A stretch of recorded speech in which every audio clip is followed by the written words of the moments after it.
കൊല്ലത്ത് നിർമ്മാണത്തിലിരിക്കുന്ന ദേശീയപാത അപകടാവസ്ഥയിൽ കൊട്ടിയം പാറക്കുളത്തെ സൈഡ് വാൾ പുറത്തേക്ക് തള്ളി മൈലക്കാടും സമാനമായ രീതിയിൽ സൈഡ് വാൾ തള്ളി അപകടമുണ്ടായിരുന്നു. വിവരങ്ങളുമായി ഷമീറാണ് ചെയ്യുന്നത്. ഷമീർ, ഈ അധികൃതരുടെ അനാസ്ഥയല്ലേ ഇതിൽ നിന്നുമെല്ലാം വ്യക്തമാകുന്നത്? വലിയൊരു അപകട സൂചനയല്ലേ നൽകുന്നത്?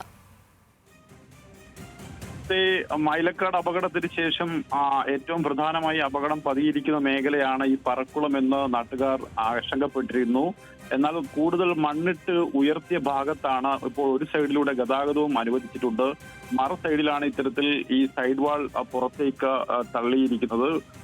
ഇത് നിലം പതിച്ചു കഴിഞ്ഞാൽ ആ റോഡ് ആകമാനം നിലം താഴേക്ക് പതിക്കും. ആ റോഡ് ഇടിഞ്ഞ് താഴാനാണ് സാധ്യത എന്നാണ് നാട്ടുകാരുടെ ആശങ്ക. ഇന്ന് രാവിലെ മുതലാണ് ഇത്തരത്തിൽ ഈ സ്ലാബുകൾ ഇളകി മാറിയ നിലയിൽ കാണപ്പെട്ടത്. എന്തായാലും വലിയ പ്രതിഷേധം പ്രദേശത്തുണ്ട്. പക്ഷേ ദേശീയപാത കരാർ കമ്പനിക്കാർ ഇതുവരെയും ഈ പ്രദേശത്തേക്ക് എത്തിയിട്ടില്ല, ഇത് പരിശോധിക്കാൻ എത്തിയിട്ടില്ല എന്നാണ് നാട്ടുകാർ പറയുന്നത്. എന്തായാലും വലിയൊരു അപകടം ഈ മേഖലയിൽ പതിയിരിക്കുന്നുണ്ട്. അടിയന്തരമായി ഇതിൽ ദേശീയപാത കരാർ കമ്പനി ഇടപെട്ടുകൊണ്ട് അതിന് പരിഹാരം കാണണമെന്നാണ് ഇപ്പോൾ പ്രദേശവാസികളുടെ ആകമാനം ആവശ്യം. ശരി, ഷമീർ അബ്ദുള്ളാണ് വിവരങ്ങൾ നൽകിയത്.